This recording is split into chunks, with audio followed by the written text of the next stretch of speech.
Hey guys, what's up? It's Ryan Winchester here. Welcome back to the video. We're basically doing a part 2 of the previous video because it was going on almost 40 minutes, so didn't want to make it a long video, so we're transitioning to another video. Now we're going to be talking about All Elite Wrestling. Before we get to that, I wanted to talk about Cody's promo last night on Raw to The Rock. There was 4 main key points. Well, technically 5.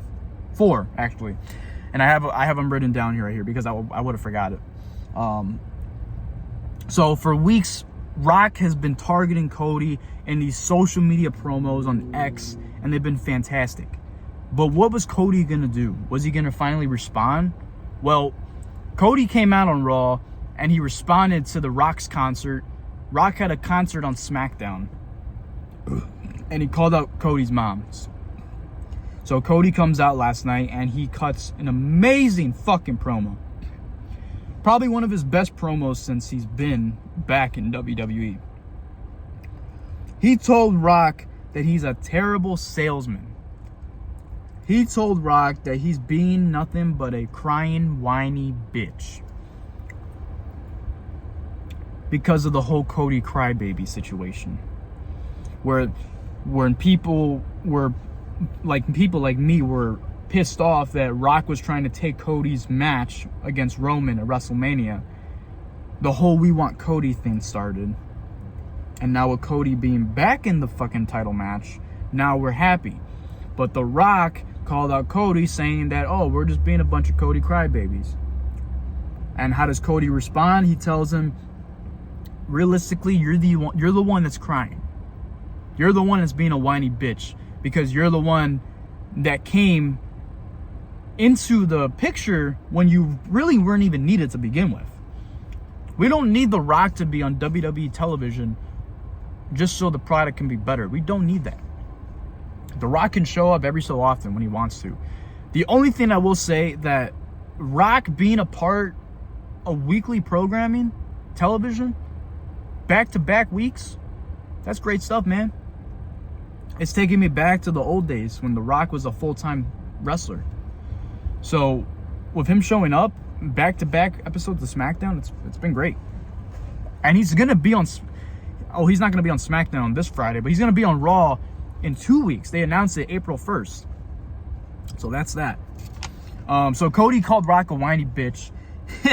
and then he said, oh my God, this was hilarious. LDS. Little Dick Syndrome. Oh my God, man. That was hilarious. I was dying when he said that. That was fucking great. He also called The Rock Roman's side chick. Oh, way to throw it out there, the Roman. Holy shit. You know Roman's gonna have something to say about that when they go face to face on SmackDown. Amazing stuff. Amazing stuff there. So yeah, that was that. The next thing that we're looking forward to is Cody and Roman face to face on this week's episode of SmackDown. The fire passionate promo we got from Cody on Rock from last night's Raw, I'm hoping to see the exact same energy for Cody to Roman on SmackDown when they go face to face. Because I already know Roman's gonna spew his shit. He's probably gonna say some stuff. Cody's got to fire back. He can't just stand there and just take it. Cody's got to fire back. So we'll have to wait and see. Anyways, guys, transitioning to AEW. Now, as I mentioned before in the previous video, Mercedes Moné is officially All Elite. If you don't know who this is, Sasha Banks, Mercedes Moné, is officially in All Elite Wrestling. She showed up last week on Dynamite, and the show was all based about her. When they announced AEW Big Business, what was it, like a month ago? Or a couple weeks prior before it was announced? Anyways, you knew for a fact that Mercedes was showing up. Why? Because she was a free agent. She was done with New Japan Pro Wrestling, and it was in her hometown of Boston, Massachusetts. And on top of that, it was pretty obvious because the way the logo was displayed, Big Business, Boss Town, $, makes it obvious. Regardless, the presentation for Mercedes on Dynamite was fucking beautiful. Nobody knew it was her that was coming out because she came out with new theme music. It was like a remix of Walter's NXT UK theme song. So, and then on the Titantron, CEO. And then everyone started chanting CEO, CEO. It was great. So not only did they start the show off with Mercedes, but they also ended the show with Mercedes, which was fucking great. I loved it. Now, we'll have to see what happens with her, but she clearly went after Julia Hart and Sky Blue. In the main event, Willow Nightingale fought Riho, and Mercedes came out after Julia Hart and Sky Blue came out. Mercedes came out, took out Julia Hart and Sky Blue, but she took out Julia Hart, who is the TBS champion. So does that mean we see Mercedes versus Julia for Mercedes' first match in All Elite Wrestling? It's a possibility. We'll have to wait and see what happens. But I'm excited to see Mercedes in All Elite Wrestling. It's awesome stuff. She's going to be a big, big name.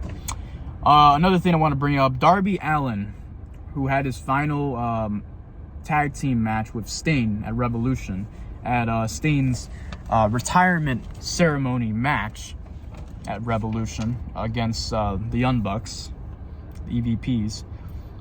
Darby Allin had a match with Jay White, and the main story behind this was that Darby was saying the week prior he doesn't know if he's going to come back, because he had mentioned before in a couple episodes of Dynamite weeks prior that he was going to be climbing Mount Everest, and he wasn't sure if he was going to come back alive. And the fact that he said that on national television is fucking crazy, but he said that.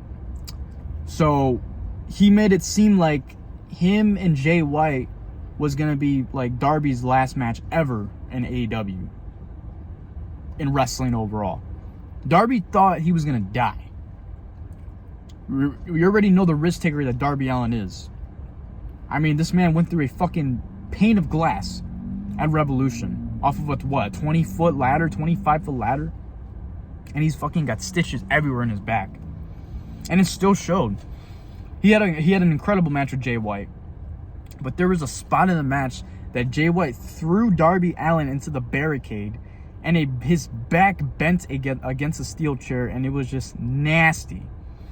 Jay White was on the ring apron at one time too. Darby went for the coffin drop. Jay White moves. Darby lands hard as fuck on the ring apron. The hardest part of the ring apron. Nasty. Fucking nasty. Darby's just damaging himself. The whole point is Darby Allin and Jay White, for them going one-on-one for the very first time ever, I enjoyed that. That was fucking great. I would love to see that rematch in the future. But the main thing that I want to get out of this was that Darby was saying that this was going to be the last match ever. He was going to climb Mount Everest, and he was never to return, if he were to return. But he was saying that, yeah, this is going to be my last match ever. I don't know if I'm coming back alive. Well, we got news days later. Breaking news, actually, that Darby Allin is actually injured. That his most recent match with Jay White on Big Business last week, he suffered a broken foot. Don't know exactly where that took place in the match, but he came out.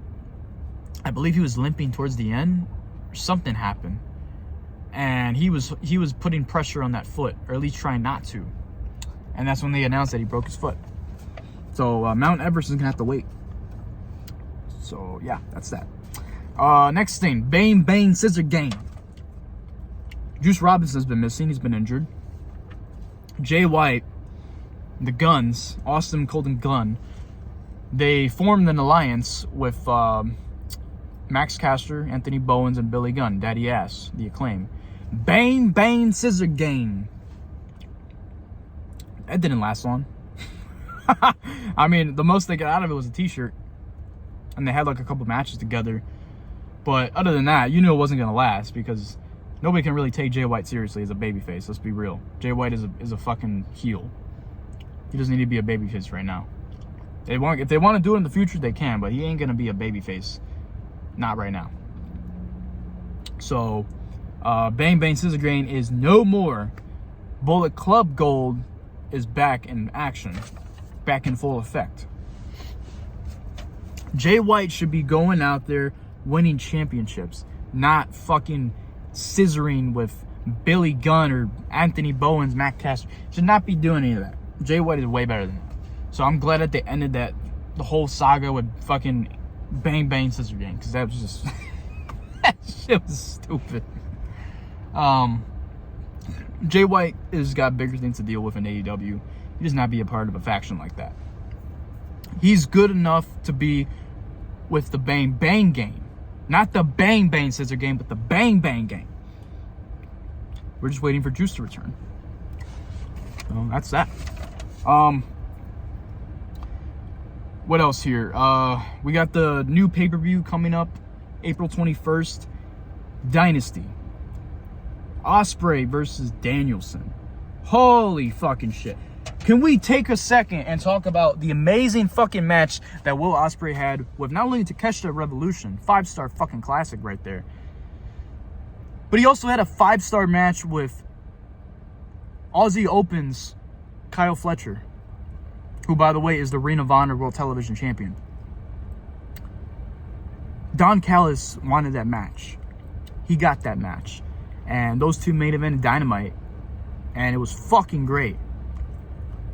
Listen, I am not big on Aussie Open. I'm not big on Kyle Fletcher and Mark Davis. But Kyle's been killing it as a solo competitor since Mark got injured.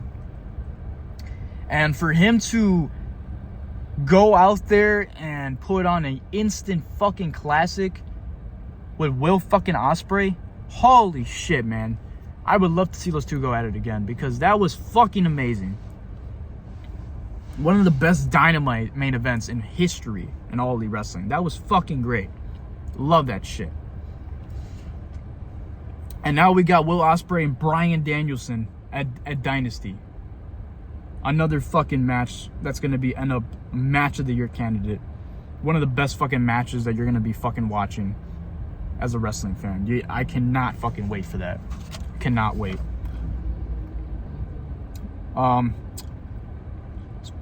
Another thing, Okada. We talked about Okada recently. Okada is heel. He made his debut in AEW officially as a superstar. Well, he's been in AEW before, but for him to be all elite now, just like Okada, or just like Ospreay, Okada is officially all elite. And he joined the Young Bucks, turned heel, aligned himself with the Young Bucks. Now he's the part of the new elite with him and the Young Bucks. Eddie Kingston did not like that whatsoever. He tried going after the Young Bucks, and Okada took him out with the Rainmaker. And now for this week's Dynamite on Wednesday, Kazuchika Okada will be fighting Eddie Kingston for the Continental Crown Championship. Now, this was a match I originally thought was going to be announced for Dynasty, but they're doing it on Dynamite. Interesting. Are we going to see a clean finish? I don't know if I see Okada winning the title right now. They could definitely do a rematch if they wanted to at Dynasty, but they should have saved it for the pay-per-view, to be honest. But, I mean, hey, I'll take it on Dynamite. Fuck it. We could also be seeing Pac, who recently returned to All Elite Wrestling after being gone for a quite hiatus for being injured. Pac is back, and he made it clear that he wants competition. So Pac is, it looks like they're going to be teasing Pac and Okada. I don't know if it's going to be on an episode of Dynamite or on Collision or something, but it seems like that's going to be the next match for Okada after Okada and Kingston's feud is finished. So I would love to see those guys go at it. And then the other thing I want to talk about is Adam Copeland and Christian Cage for the TNT title. This is match number 3. This is going to be an I Quit match. And if you didn't watch Collision this past Saturday, all you AEW fans, if you didn't watch Collision, Adam Copeland came out with a briefcase. And in that briefcase, well, on the briefcase, it said Spike. And we were wondering what that was. What exactly did that mean? What did he have in the briefcase? Well, he had mentioned he talked to Mick Foley previously. He also talked to Abyss. And he brought out Janice. A fucking spiked 2x4. I mean, that shit looks like something you could use in a fucking horror movie film. If you want to fucking slash somebody. Shit. Man, we are in for one hell of a fucking ride, man. Adam Copeland, Christian Cage, TNT Championship, I Quit match. Main eventing the show this week on Dynamite. Cannot wait for that. Is Adam Copeland going to win the title finally? We'll have to wait and see. But overall, guys, that's everything I wanted to talk about here. AEW's on fucking fire right now. The past 2 weeks have been fucking amazing. We have a new theme song. We have a new logo. We have a new production set. The tunnels are back from the original AEW days. And we have new storylines. And we have vignettes from Rampage, vignettes from Collision, giving us reasons to why some matches that Tony Khan usually be booking on Dynamite or Collision, why that match is happening. So this is great stuff, man. AEW's on fire right now. So that's it, guys. I wanted to talk about that. Thank you guys so much for enjoying this video. Thank you for watching. You're getting 2 uploads back to back. Don't know when they're going up. We'll have to wait and see. So just bear with me here. And I will see you guys in the next video. Take care, y'all.